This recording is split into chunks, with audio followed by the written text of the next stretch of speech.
इस बात की बधाई देता हूं कि आपने अपने दर्शकों के लिए बहुत अच्छा एक, जिसे कहते हैं, टॉपिक चुना, क्योंकि ये सामयिक दृष्टि से बहुत बहुत महत्वपूर्ण है। प्रधानमंत्री नरेंद्र मोदी ऐसे ही कोई, जिसे कहते हैं कि देश की यात्रा नहीं कर रहे कि G7 से पहले किसी एक देश पर वो रुक जाएं।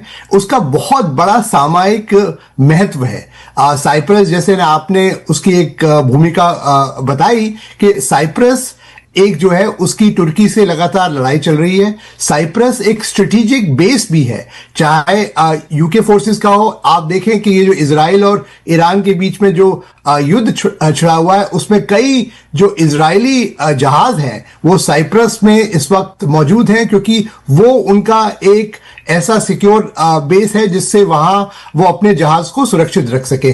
भारत और इजराइल का जो एक एक्सेस बना है, और आप ऑपरेशन सिंदूर के बाद तो और भी ज्यादा सुदृढ़ हुआ है, उसमें बहुत जरूरी था कि भारत, ऐसे सब देश जो भारत के साथ खड़े हुए हैं, भारत उनके साथ खड़ा हो। और प्रधानमंत्री जो ये वहां पर गए, जो डिमिलिटराइज जोन पर वहां खड़े हुए, उसका क्लियर मैसेज है। वो खाली खड़े ही नहीं हुए, भारत ने एक यूएन का रेजोल्यूशन है जिसका समर्थन भी किया है, जिसमें बड़ा क्लियर किया गया है कि ये जो नॉर्दर्न साइप्रस है ये तुर्की का भाग नहीं है। और वहां पर भारत ने अपना जो रुख है वो साफ कर दिया है कि भारत किसके साथ खड़ा है। साइप्रस भारत के लिए बहुत महत्वपूर्ण है। आगे भी जब समय पर भारत कोई स्ट्रेटेजिक अगर मूव करेगा, सौरभ जी एक सवाल, कहीं पर भारत को क्या होगा तो साइप्रस का वहां पर बहुत बड़ा रोल होगा। हाँ सौरभ जी एक सवाल, और जब आप बोल रहे हैं तो मैं अपनी टीम से रिक्वेस्ट कर रहा हूं, क्योंकि मैं स्टूडियो में नहीं हूं, कि वो मैप चला सके जिसमें दिखा रहे हैं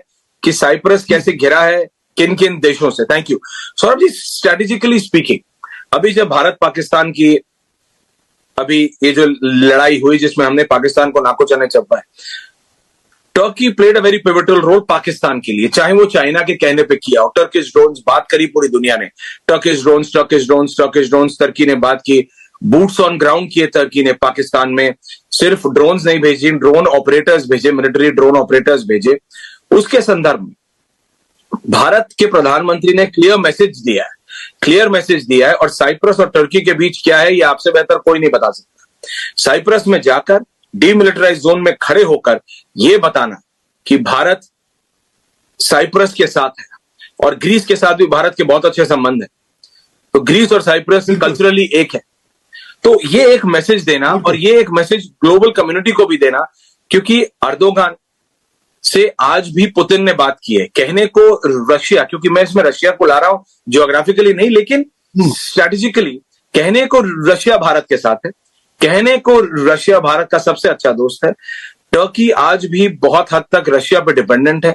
अगर पुतिन चाहे तो Erdogan can be reined in, Erdogan can be brought in control, but कुछ चीज है which we are not able to put our finger to. हम उस दिक्कत पे उंगली नहीं रख पा रहे हैं, एटलीस्ट वी एज एनालिस्ट, क्यों रशिया के बावजूद तुर्की भारत नहीं बल्कि पाकिस्तान के साथ खड़ा हो जाता है, और भारत को यह करना पड़ता है, साइप्रस में जाके मैसेज देना पड़ता है, हेलो डोंट मेडल।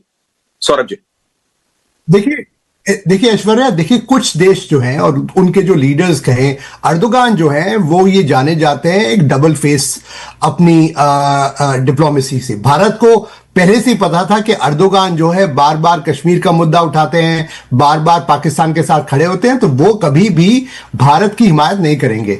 जहां तक रूस का सवाल है, देखिए मैं आपको बताऊं, जो प्रधानमंत्री नरेंद्र मोदी ने एक अच्छी चीज की है कि भारत को एक स्ट्रेटेजिक ऑटोनॉमी जो है उसके जो एक मार्ग पर लेकर आए हैं और खड़े हुए हैं, वो भारत को आज भी उसका फायदा मिलेगा और आगे भी फायदा मिलेगा। चाहे रूस हो चाहे अमेरिका हो, भारत अपने टर्म्स पे उनके साथ डीलिंग करता है, उनके साथ कूटनीति करता है, उनके साथ रिश्ता रखता है। तो ये बात जो है भारत को समझ में आ गई है। देखिए, क्योंकि पुतिन भी जो है वो अपना एक स्ट्रेटेजिक इंटरेस्ट देख रहे हैं, उसके आगे आके वो भारत के साथ खड़े नहीं होंगे, भारत जानता है। इसीलिए भारत चाहता है कि अगर आप देखें, जब G7 में प्रधानमंत्री रहेंगे तो राष्ट्रपति ट्रंप के साथ भी वो बातचीत करेंगे, क्योंकि भारत को पता है कि अमेरिका को पता है कि भारत के साथ खड़े होने में उसकी जिसे कहते हैं उसको फायदा है, क्योंकि चीन को भारत ही एक ऐसा देश है जो उस परिप्रेक्ष्य में चीन के सामने खड़ा हो सकता है, चाहे वो